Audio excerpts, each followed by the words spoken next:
Hello, dear learners. How are you? I think you are fine by the grace of Almighty.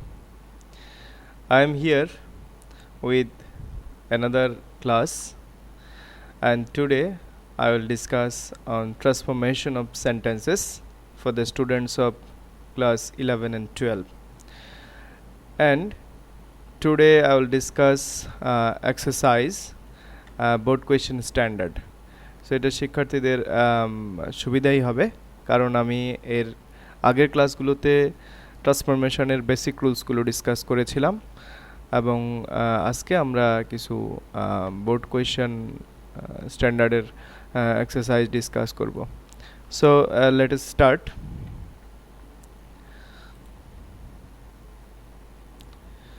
হ্যাঁ, আমরা first question পেয়ে গেলাম।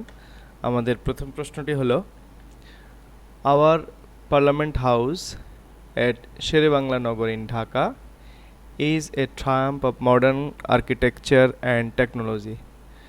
আমাদেরকে এটি কমপ্লেক্স করতে হবে।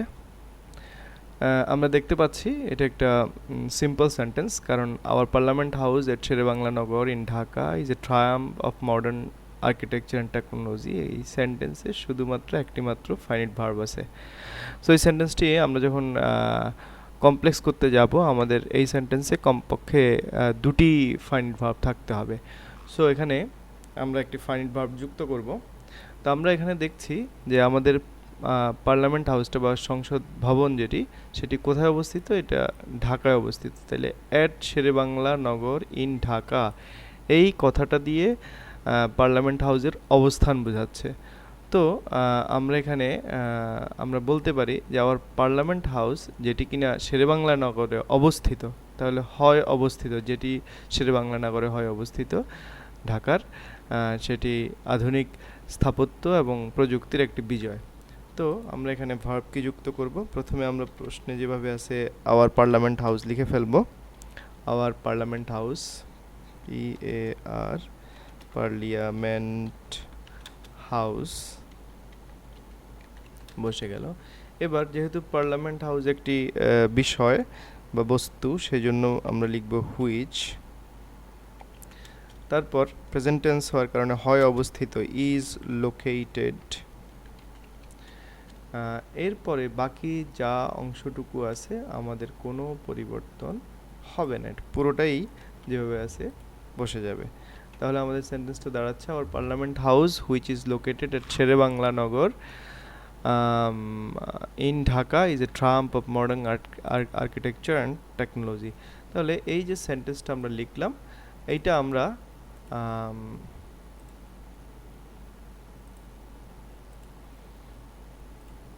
বোঝার সুবিধার্থে আমি কালার চেঞ্জ করে দিলাম।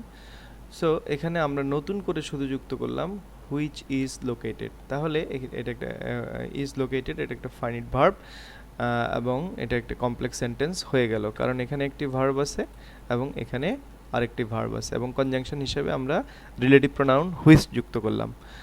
আচ্ছা, আমরা নেক্সট কোয়েশ্চনে যাই। The famous American architect Louis I Kahn designed this magnificent building. অর্থাৎ বিখ্যাত আমেরিকান স্থপতি লুইস আই কান এই ম্যাগনিফিসেন্ট বিল্ডিংটির ডিজাইন করেছিলেন। তাহলে আমরা এই Louis I Kahn famous American architect, এটা পেলাম সাবজেক্ট। তারপরে ভার্ব হিসাবে আমরা পাই শুধু ডিজাইন, এবং অবজেক্ট হিসাবে আমরা পাই দিস ম্যাগনিফিসেন্ট বিল্ডিং।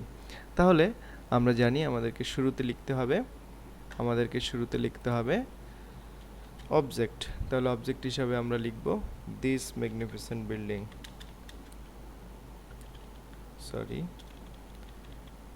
দিস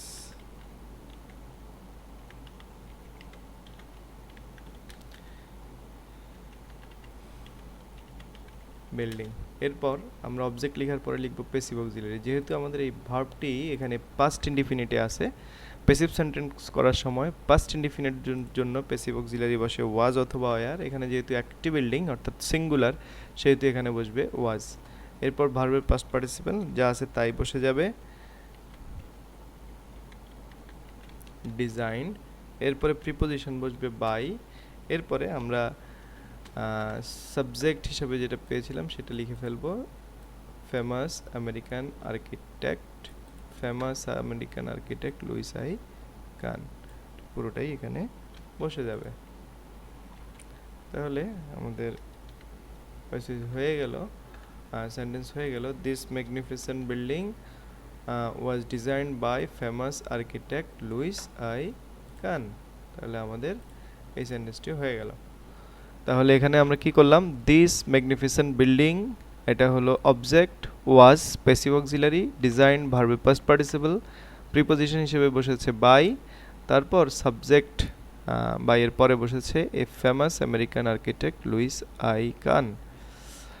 এরপর কোয়েশ্চেন নং C, this is one of the largest and most spectacular parliament buildings.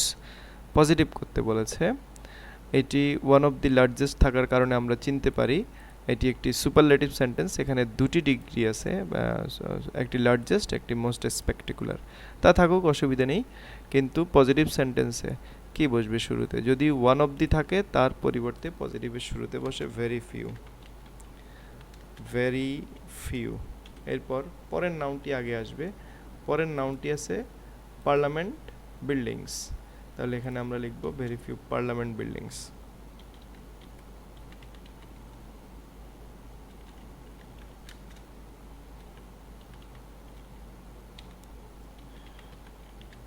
Parliament buildings, তারপরে ভার্ব বসবে। এখানে ভার্ব হিসেবে আছে ইজ, কিন্তু আমরা জানি ভেরি ফিউর পরে নাউনও প্লুরাল হয় এবং ভার্ব প্লুরাল হবে, সেজন্য ইজটা হয়ে যাবে আর। তারপর নিয়ম অনুযায়ী বসবে অ্যাজ, লার্জেস্টের ইএসটি বাদ যাবে, বসবে LARGE, লার্জ অ্যান্ড, মোস্ট বাদ যাবে, আরেকটি অ্যাডজেক্টিভ বসবে স্পেকটেকুলার। আমি এটা পরের লাইনে লিখি, স্পেকটেকুলার SPECTU, স্পেকটেকুলার SPECTAU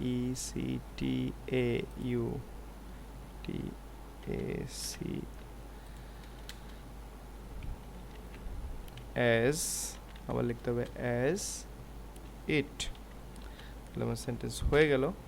তাহলে কি হলো,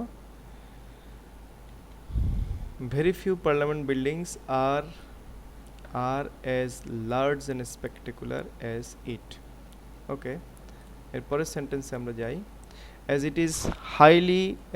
it is a highly complex structure, its annual maintenance cost is about 50 million টাকা। যেহেতু এটি খুবই জটিল একটি অবকাঠামো, তাই এটির বাৎসরিক ব্যয়, মেনটেনেন্স কস্ট যেটা, সেটা হলো 50 মিলিয়ন টাকা।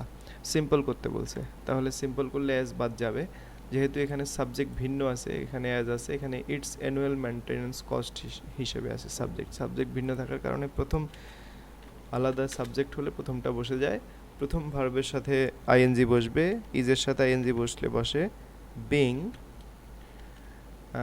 এরপরে বাকিটার আর কোনো পরিবর্তন হবে না, তাই আমি এটা কপি করে বসিয়ে দিতে পারি, as it being a highly complex structure, its annual maintenance cost is about 50 million টাকা।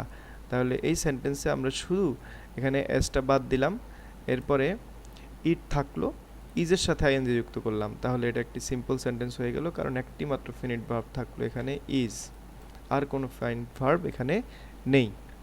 আমরা এটা খেয়াল রাখবো সবাই যে এম, ইজ, আর, ওয়াজ, ওয়ারের সাথে যদি আমরা আইএনজি যুক্ত করি তাহলে সেটা কি হয়, সবসময় বিং হয়। তাহলে আমরা শিখলাম কি, am, is, are, was, were plus ING is equal to being। ইচ্ছে করলে তোমরা এই জিনিসটা লিখে রাখতে পারো তোমাদের খাতায়। ওকে, আমরা এরপর পরের প্রশ্নে চলে যাব। আমাদের পরের প্রশ্ন, it is very difficult for a it is very difficult for a poor country like Bangladesh to bear these high expenses. বাংলাদেশের মতো একটি দরিদ্র দেশের পক্ষে এই বিশাল ব্যয় বহন করা খুবই কঠিন। তাহলে এটা অ্যাফার্মেটিভে আছে, আমাদেরকে নেগেটিভ করতে বলেছে। সো আমরা খুব সহজেই এখানে দেখব, এখানে লেখা আছে ভেরি ডিফিকাল্ট, খুবই কঠিন। তো খুবই কঠিন যেটা তার বিপরীত শব্দ হবে মোটেই সহজ নয়। তাহলে আমরা জানি সহজ নয় ইংরেজিতে আমরা সবাই জানি নট ইজি। তাহলে আমরা লিখব it is not easy, EASY, easy. ভেরির পরিবর্তে লিখব আমরা at all. It is not easy at all, আমাদের নেগেটিভ হয়ে গেল। এবার আমরা বাকি অংশটুকু বসিয়ে দিব, যা আছে তা লিখে ফেলবো। তাহলে কি হচ্ছে, it is not easy at all for a poor country like Bangladesh to bear this high expenses. বাংলাদেশের মতো এমন একটি দরিদ্র দেশের পক্ষে এই বিশাল ব্যয়ভার বহন করা মোটেই সহজ নয়। তাহলে আমরা 5টি উত্তর পেয়ে গেলাম। উত্তরগুলো আমি একবার পড়ছি। This magnificent building was designed by a famous American architect Louis A. Kahn. Very few parliament buildings are as large and spectacular as it. It being a highly complex structure, its annual maintenance cost is about 50 million taka, and then it is not easy at all for a poor country like Bangladesh to bear these high expenses. এরপরের প্রশ্নে আমরা যাই। এবার আমরা সুন্দরবনের প্রশ্ন পাচ্ছি। Sundarbans, that is the unique creation of nature, is called the 52nd World Heritage Site. তাহলে সুন্দরবন, যেটি প্রকৃতির খুবই অন্যতম সুন্দর নিদর্শন সৃষ্টি, এটাকে 52তম ওয়ার্ল্ড হেরিটেজ সাইট হিসেবে বলা হয়ে থাকে। সিম্পল করতে বলা হয়েছে। তো আমরা যখন দেখব রিলেটিভ প্রোনাউন যুক্ত আছে, সাথে বি ভার্ব আছে, আমাদের কাজ হবে জাস্ট রিলেটিভ প্রোনাউন এবং বি ভার্ব বাদ দিয়ে সেখানে একটা কমা বসিয়ে দেওয়া। তাহলে আমরা লিখব সুন্দরবনস কমা, এরপর এই অংশটুকু আমাদের অ্যাপোজিটিভ হিসেবে বসে যাবে। তাহলে বসলো কি, Sundarban the unique creation of nature, এবং যথারীতি বাকি অংশেরও কোনো পরিবর্তন হবে না। তাহলে উত্তর হচ্ছে Sundarbans the unique creation of nature is called the 52nd world heritage site. উত্তর হয়ে গেল, সিম্পল হয়ে গেল। এখন এখানে শুধুমাত্র একটি ফাইনিট ভার্ব আছে, ইজ কল্ড, প্যাসিভ ফর্মে আছে। আর এখানে যে ভার্বটা ছিল আমরা রিলেটিভ প্রোনাউন এবং ভার্ব উঠিয়ে দিয়েছি, তাহলে এটা একটা সিম্পল সেন্টেন্স হয়ে গেল। Then it is called the mangrove forest, এটাকে অ্যাক্টিভ করতে বলা হয়েছে, তার মানে এটা প্যাসিভে আছে। প্যাসিভে যদি থাকে, এখানে আমরা দেখতে পাচ্ছি শুরুতে অবজেক্ট আছে, এরপরে প্যাসিভ অক্সিলারি আছে, এরপরে ভার্বের পাস্ট পার্টিসিপল আছে কল্ড। এরপরে এখানে দ্য ম্যানগ্রোভ ফরেস্ট আছে বাড়তি অংশ, কিন্তু কে ইহাকে ম্যানগ্রোভ ফরেস্ট বলে সেটা দেয়া নাই। তাহলে ম্যানগ্রোভ ফরেস্ট কারা বলে এটাকে? আমরা বলি, অথবা আমরা পিপল বলেও দিতে পারি। তবে পরীক্ষায় আমরা অবশ্যই দুইটা লিখব না, আমরা উই অথবা পিপল লিখব। এরপর আমরা দেখব প্যাসিভ অক্সিলারি কোন টেন্সে আছে। প্যাসিভ অক্সিলারি হলো present indefinite tense. Passive auxiliary বসবে না, বসবে মূল ভার্ব, মূল ভার্বের প্রেজেন্ট ইনডিফিনিট ফর্ম। তার মানে উই কল, আমরা কাকে বলি, উই কল ইট। এরপর বাড়তি অংশ বসে যাবে দ্য ম্যানগ্রোভ ফরেস্ট। তাহলে উত্তর কি দাঁড়ালো? উই কল ইট বা people call it the mangrove forest. So আমি একটা উত্তর রাখছি, এটা বাদ দিয়ে দিচ্ছি কারণ এটা বিভ্রান্ত করবে স্টুডেন্টদেরকে। We call it the mangrove forest, উত্তর হয়ে গেছে। আমরা পরবর্তীতে সি নাম্বারে যাই। ইট is one of the biggest mangrove forest in the world. So এটাকে পজিটিভ করতে বলা হয়েছে, যেহেতু ওয়ান অফ দ্য বিগেস্ট আছে তাহলে স্বাভাবিকভাবে এটা সুপারলেটিভে আছে। সুপারলেটিভে থেকে পজিটিভে আনতে গেলে ওয়ান অফ দ্যার পরিবর্তে শুরুতে বসবে ভেরি ফিউ। আমরা এটা একটু আগেও করলাম এই নিয়মটি, ভেরি ফিউ। তারপর দ্বিতীয় অংশের ভার্বটি বসবে, পরের নাউনটি বসবে, নাউন সহ বাকি অংশ। So forest in the world, sorry, আমি ভুল জায়গায় লিখছি। Very few forest in the world, forests in the world, তারপর বসবে ভার্ব, ইজ ছিল হয়ে যাবে আর, তারপরে বসবে as big as it। তাহলে উত্তর দাঁড়াচ্ছে কি, it is one of the biggest mangrove forest in the world এর উত্তর দাঁড়াচ্ছে very few forests in the world are as big as it. Done. এরপর question number D, Sundarban protects southern part of our country in time of natural disaster. Sundarban প্রাকৃতিক দুর্যোগের সময় আমাদেরকে আমাদের দেশের দক্ষিণ অংশকে রক্ষা করে। এটা বিভিন্ন সময় যখন বিভিন্ন ঘূর্ণিঝড় হয়েছে এটা প্রমাণিত হয়েছে। তো আমরা এটা একটা সিম্পল সেন্টেন্স, কারণ এখানে একটি মাত্র ফাইনাইট ভার্ব আছে প্রোটেক্টস। তবে আমরা এটা কমপ্লেক্স করতে গেলে দুটি ভার্ব তো দিতে হবে, আমরা এখানে একটা ভার্ব খুঁজে পাবো কিভাবে। Sundarban protects the southern part of our country, কখন? In time of natural disaster, প্রাকৃতিক দুর্যোগের সময়, অর্থাৎ যখন প্রাকৃতিক দুর্যোগ ঘটে। তাহলে আমরা দিতে পারবো ইন টাইমের জায়গায় এখানে আমরা কনজাংশন হিসেবে হোয়েন যুক্ত করতে পারবো। তাহলে প্রথম অংশটা আমরা আগে লিখে ফেলি, Sundarban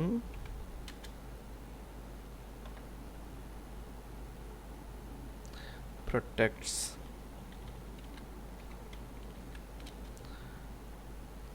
southern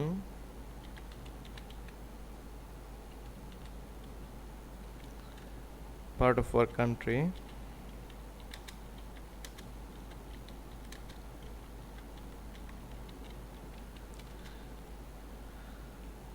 when natural disaster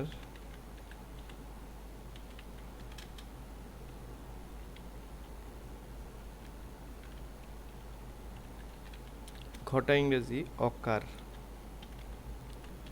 যেহেতু আমি ন্যাচারাল ডিজাস্টার লিখেছি সেহেতু অবশ্যই আমি অকারের সাথে অ্যাজ যুক্ত করব, কারণ আমি এখানে ন্যাচারাল ডিজাস্টার লিখেছি, ডিজাস্টার্স লিখে নেই, প্রশ্নে যাই ছিল। তার উত্তরটা দেওয়া, Sundarban protects southern part of our country when natural disaster occurs. আমাদের হয়ে গেছে কমপ্লেক্স সেন্টেন্স। এখন এখানে দুইটা ভার্ব হয়েছে, একটা হলো প্রোটেক্টস এবং আরেকটা ভার্ব হলো আমাদের occurs. So it's a complex sentence and conjunction is when. এরপর question number E, many people go to Sundarbans to observe natural beauty. অনেক লোক সুন্দরবন গিয়ে থাকে প্রাকৃতিক সৌন্দর্য উপভোগ করার জন্য।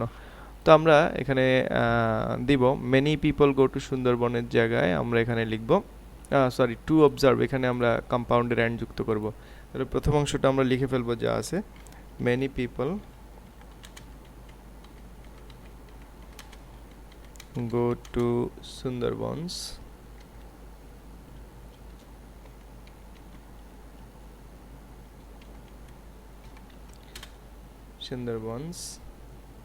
and বাকিটা বসে যাবে observe the natural beauty.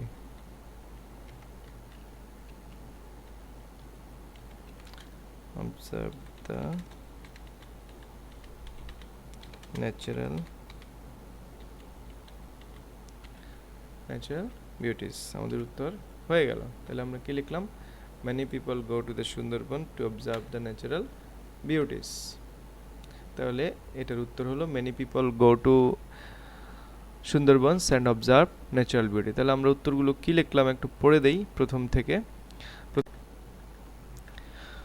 Sundarbans, the unique creation of nature, is called the 52nd World Heritage Site.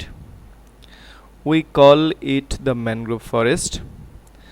Very few forests in the world are as big as it. Sundarban protects southern part of our country when natural disaster occurs. many people go to Sundarbans and observe the natural beauties.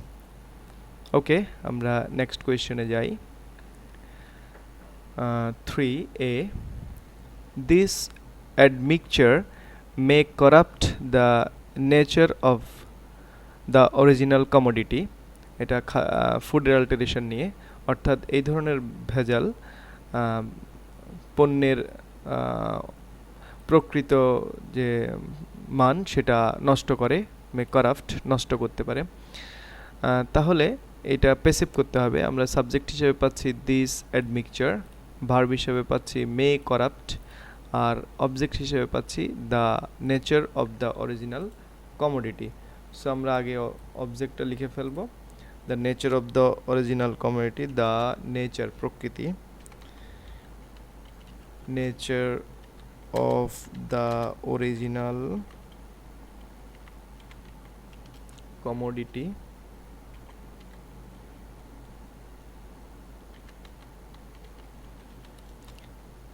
the nature of the original commodity, প্রকৃত পণ্যের প্রকৃতি। মে আছে, যদি মে থাকে অর্থাৎ model যুক্ত সেন্টেন্সকে যদি আমরা প্যাসিভ করি তাহলে তার সাথে বি যুক্ত করতে হয়। তারপরে করাপ্টের past participle CORRUPTED, corrupted, by preposition by, এরপরে সাবজেক্ট হিসেবে বসবে দিস অ্যাডমিক্সচার।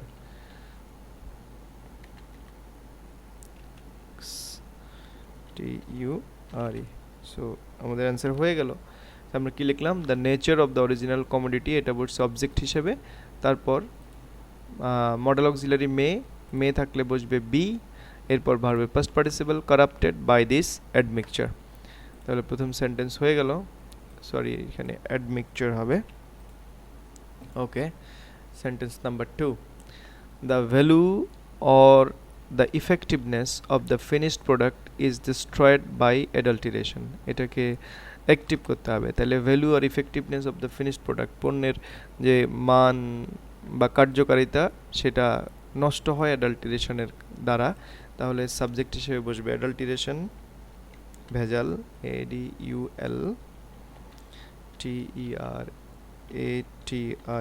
অ্যাডাল্টারেশন। এরপর আসবে প্যাসিভ অক্সিলারি অনুযায়ী ভার্ব বসবে। প্যাসিভ অক্সিলারি এখানে আছে ইজ, তাহলে এটা প্রেজেন্ট ইনডিফিনিট টেন্স। মূল ভার্ব আছে ডেস্ট্রয়েড, ডেস্ট্রয়েডের প্রেজেন্ট ইনডিফিনিট ফর্ম বসবে ডেস্ট্রয়, ডিস্ট্রয় বসবে। কিন্তু এখানে যেহেতু অ্যাডাল্টারেশন থার্ড পারসন সিঙ্গুলার, সেহেতু এখানে ডেস্ট্রয়ের সাথে একটা এস যুক্ত করতে হবে। এরপর বসবে অবজেক্ট, অবজেক্ট এখানে পুরোটাই বসে যাবে দ্য ভ্যালু আর effectiveness of the finished product, এটা পুরোটাই এখানে বসে যাবে, কারণ এটা পুরোটাই এখানে অবজেক্ট হিসেবে ব্যবহৃত হয়েছে। তাহলে আমি নতুন করে লিখলাম না, জাস্ট এখানে টিতে স্মল লেটার করে দিতে হবে আমাদেরকে। তাহলে উত্তর দাঁড়াচ্ছে adulteration destroys the value or effectiveness of the finished product. Okay, then we have laws and law enforcing agencies to stop the dishonest businessman. তাহলে আমাদের ল এবং ল এনফোর্সিং আইন এবং আইন প্রয়োগকারী সংস্থাগুলো রয়েছে যারা এই অসৎ ব্যবসায়ীদেরকে থামাবে। তাহলে আমরা এখানে কমপ্লেক্স করতে গেলে আমরা টু এর জন্য আমরা প্রথম এই অংশটা আমরা লিখে ফেলবো। We have law and law enforcing agencies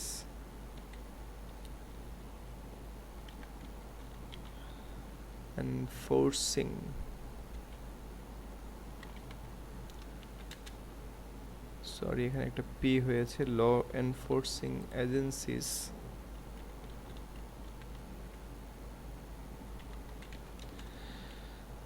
so that they can stop আমাদের এখানে যেহেতু প্রেজেন্ট টেন্স আছে সেহেতু আমাদেরকে এখানে সো দ্যাট এর পরবর্তী নিয়ম অনুযায়ী আমরা লিখতে পারবো so that they can stop, বাকিটা বসে যাবে যা আছে স্টপ দ্য dishonest businessman.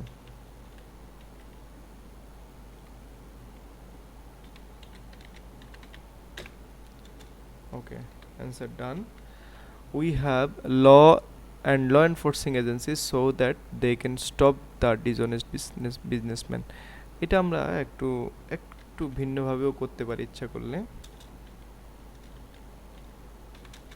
আমরা এটা এভাবে লিখতে পারি, we have law enforcing agency which, আমরা এভাবে লিখতে পারি which can stop, অর্থাৎ আমাদের আইন এবং আইন প্রয়োগকারী সংস্থাগুলো রয়েছে যারা ডিসঅনেস্ট বিজনেসম্যানগুলোকে থামাতে পারে। তাহলে এটা দুইভাবেই করা সম্ভব। শিক্ষার্থীদের যেটা সহজ মনে হয় তারা সেটাই লিখবে। Okay, next one, their effort has been proved ineffective since adulteration of food and other commodities is on the increase. তাদের প্রচেষ্টা অকার্যকর প্রমাণিত হয়েছে যেহেতু ফুড অ্যাডাল্টারেশনটা, খাদ্যে ভেজাল বা অন্যান্য পণ্যে ভেজালটা ক্রমান্বয়ে বাড়ছে, ইজ অন দ্য ইনক্রিজ। এটা কম্পাউন্ড করতে বলেছে, তাহলে কম্পাউন্ড করতে বললে আমরা লিখব যে ভেজালটা বৃদ্ধি পাচ্ছে তাই তাদের এবং তাই তাদের হচ্ছে। তাহলে আগে তো ভেজাল বৃদ্ধি পেয়েছে সেজন্য তাদের ইফেক্টিভিটি, এটা তাদের ইফোর্টটা ইনএফেক্টিভ প্রমাণিত হয়েছে। তাহলে আমরা লিখব adulteration of foods and other communities, এটা আগে চলে আসবে কথাটা।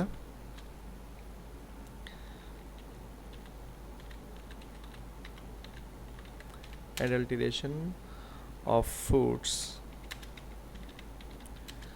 And other commodities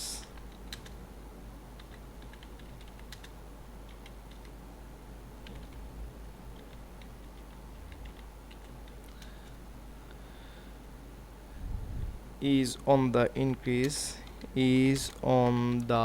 increase, and so এবং তাই their effort, অর্থাৎ আইন শৃঙ্খলা বাহিনীর প্রচেষ্টা, effort has been proved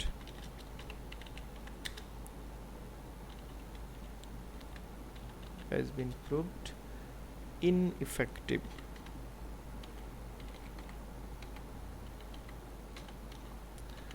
Okay, so adulteration of foods and other commodities is on the increase and so their effort has been proved ineffective. আমরা যখন compound sentence লিখব তখন এই জিনিসটা আমাদের খেয়াল রাখতে হবে, অর্থাৎ কম্পাউন্ড সেন্টেন্সে যে কাজটি আগে ঘটবে সেটা আমাদেরকে আগেই লিখতে হবে। ওকে, এই লাইনটার অর্থ দাঁড়াচ্ছে কি, খাদ্য এবং অন্যান্য পণ্যে ভেজাল বৃদ্ধি পাচ্ছে তাই তাদের প্রচেষ্টা অকার্যকর প্রমাণিত হয়েছে। It is strong public awareness which is essential for the fight against adulteration. So it is a strong public awareness, simple করতে বলছে, তাহলে আমরা ইট ইজ বাদ দিলে এবং এই রিলেটিভ প্রোনাউন বাদ দিলেই হয়ে যাচ্ছে। সো ইহা হয় জনসচেতনতা, শক্তিশালী জনসচেতনতা, জোরালো জনসচেতনতা, যেটি আমাদের এই অ্যাডাল্টারেশনের বিরুদ্ধে খুবই প্রয়োজন। তাহলে আমরা কি লিখব? আমরা লিখব strong public awareness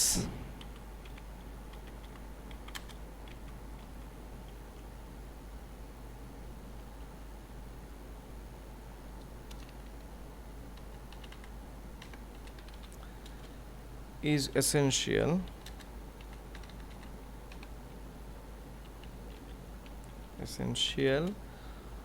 for the fight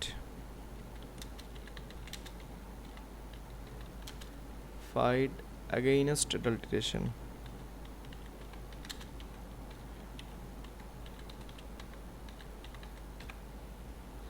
ওকে, উত্তর কি দাঁড়াচ্ছে? Strong public awareness is essential for the fight again.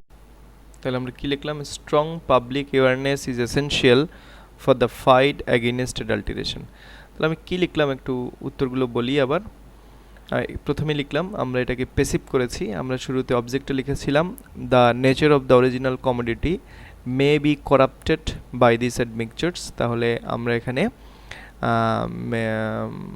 May be যুক্ত করেছি, মেয়ের সাথে বি যুক্ত করেছি, ভার্ব ফার্স্ট পার্টিসিপল লিখেছি। এরপরে দ্বিতীয়টাতে আমরা অ্যাক্টিভ করেছি adulteration destroys the value or effectiveness of the finished product. এরপরে আমরা দুটো উত্তর লিখেছি we have law enforcing agencies so that they can stop the dishonest businessman, এভাবেও লিখতে পারি। আবার আমরা লিখেছি we have law enforcing agencies which can stop the dishonest businessman, এটাও সঠিক। এরপর আমরা ডি নাম্বারের উত্তর লিখেছি adulteration of foods and other commodities is on the increase and so there effort has been proved ineffective. তারপর strong public awareness essential for the fight against adulteration. এবার প্রথম থেকে আমি বিশেষ নিয়মগুলো একটু ডিসকাস করে যাই।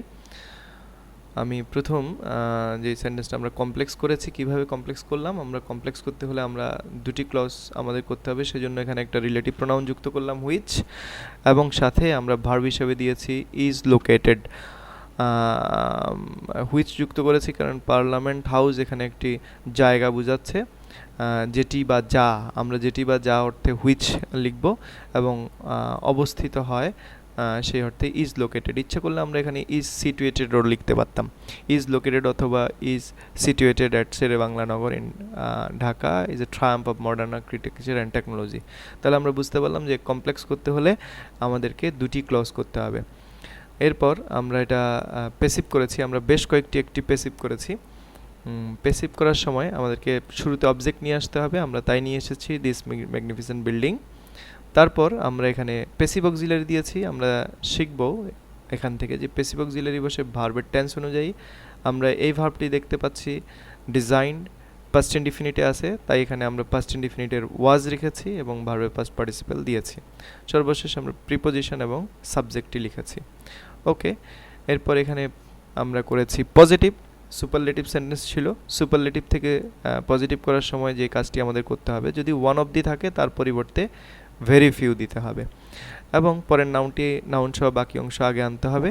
তবে ভেরি ফিউ দিলে ভার্বটি খেয়াল করতে হবে, এটা ম্যাক্সিমাম স্টুডেন্ট এই ভুলটা করে, পুরোটাই চেঞ্জ করে কিন্তু নাম্বার পায় না, দুর্ভাগ্য।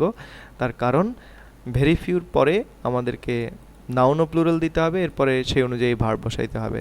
প্রশ্নে যদিও ইজ ছিল কিন্তু আমরা এটাকে আর করেছি, বাকি সব নিয়ম অনুযায়ী বসেছে। এরপর আমরা সিম্পল করেছি। কমপ্লেক্সে যেভাবে আমাদেরকে দুটি ক্লজ করতে হয়, দুটি ফাইনিট ভার্ব দিতে হয়, সিম্পল করার সময় আমাদেরকে ঠিক উল্টাটা করতে হয়। কমপ্লেক্স টু সিম্পল অথবা কম্পাউন্ড টু সিম্পল করার সময় আমাদেরকে একটি ফাইনিট ভার্বকে নন ফাইনিট ভার্বে পরিণত করতে হয়। এই ক্ষেত্রে অ্যাজ থাকার কারণে আমরা এখানে সাবজেক্ট ভিন্ন থাকার কারণে রেখে দিয়েছি, অ্যাজ বাদ গিয়েছে কমপ্লেক্স সেন্টেন্সের কনজাংশন। তবে আমরা ইজের সাথে যখন আইএনজি যুক্ত করেছি সেটা বিং হয়ে গেছে। তাহলে it being a highly complex structure, it's annual maintenance cost is about 50 million টাকা। জাস্ট একটা কথা যদি আমাদের জানা থাকে যে আমরা যখন এম ইজ আর ওয়াজ ওয়ারের সাথে আইএনজি যুক্ত করব সেটা বিং হবে, শুধু এই কথাটা জানা থাকলেই আমাদের এই কমপ্লেক্স টু সিম্পলের এই নিয়মটা জানা হয়ে যাবে। এরপর ই নাম্বারে আমরা যেই কাজটা করেছি সেটা হলো নেগেটিভ। এখানে ভেরি ডিফিকাল্ট ছিল, আমরা ভেরি ডিফিকাল্টের নেগেটিভ লিখেছি নট ইজি অ্যাট অল, খুব কঠিন, মোটেই সহজ নয়। তাহলে আর কোনো কিছু পরিবর্তন হয়নি এবং এই দুটি সেন্টেন্সের অর্থেরও কোনো পরিবর্তন হয়নি। তারপর আমরা কোয়েশ্চেন নাম্বার 2তে কমপ্লেক্স টু সিম্পলের ঠিক উল্টাটা করেছি। এখানে রিলেটিভ প্রোনাউন বাদ দিয়েছি, আমরা বি ভার্ব বাদ দিয়েছি, তার পরিবর্তে আমরা শুধু একটা কমা দিয়েছি। তাহলে সুন্দরবনের পরে যে ফ্রেজটা ক্লজটা বসেছে, এটা এখন ফ্রেজ হয়ে গেছে the nature the unique creation of nature, এটা নাউন অ্যাপোজিটিভ হিসাবে, সুন্দরবনের নাউন অ্যাপোজিটিভ হিসাবে এখানে বসলো। তাহলে এটা সিম্পল সেন্টেন্স হয়ে গেল একটি মাত্র ফাইন্ড ভার্বের কারণে। এরপরে আমরা অ্যাক্টিভ করেছি, অ্যাক্টিভ ডিসকাস করেছি, আর করার দরকার নেই, এই নিয়মটিও ডিসকাস করেছি। কমপ্লেক্স সেন্টেন্স আমরা করেছি। এখানে আমরা একটা নতুন ভার্ব যুক্ত করেছি অকার্স, কারণ আমরা এখানে দেখিয়েছি Sundarban protects the southern part of our country in time of natural disaster.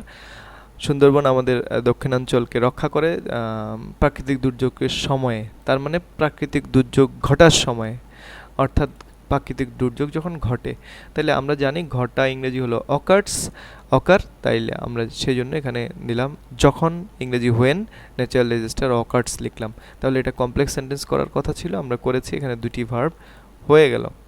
তারপর many people go to Sundarbans to observe the natural beauties, compound many people go to Sundarbans and observe natural beauty, এখানে just টুটা উঠিয়ে দিলাম, তার পরিবর্তে আমরা এখানে and দিলাম।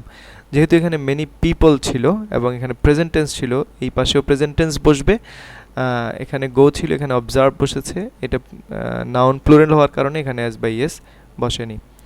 এরপর আমরা থার্ড যে ট্রান্সফরমেশনগুলো করেছিলাম, সেখানে আমরা প্রথমটাতে আমরা করেছিলাম পেসিভ, পেসিভ ডিসকাস করেছি, তাই ডিসকাস করলাম না। শুধু এখানে একটি নতুন জিনিস আমরা যুক্ত করেছি, একটা বি যুক্ত করেছি। অ্যাক্টিভ করার সময় আমরা সাবজেক্টটি আগে নিয়ে এসেছি, অ্যাডাল্টেরেশন, এরপরে ডেস্ট্রয়েস ভার্ব বসেছে অক্সিলারি ভার্ব অনুযায়ী, এখানে এই অক্সিলারি ভার্বটা প্রেজেন্ট ইনডিফিনিট টেন্সের অক্সিলারি ভার্ব, তাই এখানে ডেস্ট্রয় বসেছে, যদি এখানে ডেস্ট্রয়েড ছিল কিন্তু এখানে ডেস্ট্রয় বসেছে, তবে এস যুক্ত হয়েছে কারণ অ্যাডাল্টেরেশন থার্ড পারসন সিঙ্গুলার, বাকি অংশ যেভাবে ছিল বসে গেছে। এটা আমরা দুইভাবে করতে পেরেছি, আগেই বলেছি টু থাকার কারণে সো দ্যাট দিয়েও হবে, আবার রিলেটিভ প্রোনাউন দিয়েও হবে অর্থ অনুযায়ী। তারপর সর্বশেষ এইটা আমরা করেছি, বলছি, হ্যাঁ এটা তো আমি ডিসকাস করলাম যে এখানে আগের কাজটি আগে লিখতে হবে, অর্থাৎ তাদের প্রচেষ্টা, তাদের বলতে আইনশৃঙ্খলা বাহিনীর প্রচেষ্টা ব্যর্থ, অকার্যকর প্রমাণিত হয়েছে, যেহেতু খাদ্যে ভেজালটা বৃদ্ধি পাচ্ছে। তাহলে খাদ্যে ভেজাল বৃদ্ধি পেয়েছে বলেই তো তাদের কার্যকারিতা ব্যর্থ প্রমাণিত হয়েছে, তাদের প্রচেষ্টা। তাহলে সেজন্য আগে লিখলাম adulteration of foods and other commodities is on the increase, এটা বৃদ্ধি পাচ্ছে। সো এবং তাই, এই অ্যান্ড দেওয়ার কারণটা কম্পাউন্ড সেন্টেন্স হয়ে গেছে, আর কারণ বোঝানোর জন্য আমরা এখানে সো ব্যবহার করলাম। Their effort has been proved ineffective. তারপর it is strong public awareness which is essential for the fight against adulteration, এটা আমাদেরকে সিম্পলে নিতে হবে। তাহলে আমরা এখান থেকে ইট ইজ বাদ দিলাম এবং হুইচ বাদ দিলাম। কি দরকার? স্ট্রং পাবলিক অ্যাওয়ারনেস দরকার। সো স্ট্রং পাবলিক অ্যাওয়ারনেস, এটা পুরোটাই সাবজেক্ট হিসেবে কাজ করলো। এখন is essential for the fight against adulteration, একটা মাত্র ভার্ব দিয়ে এটা একটি সিম্পল সেন্টেন্স হয়ে গেল। সো আশা করি শিক্ষার্থীরা তোমরা বুঝতে পেরেছো ভালো করে, যে এখানে 15টি ট্রান্সফরমেশন বোঝানো হলো। তারপরেও তোমাদের যদি কোনো প্রশ্ন থাকে, you can write on the comment box, I will try to answer them. Thank you for watching, goodbye, take care, and of course I will see you again with another class. Thank you.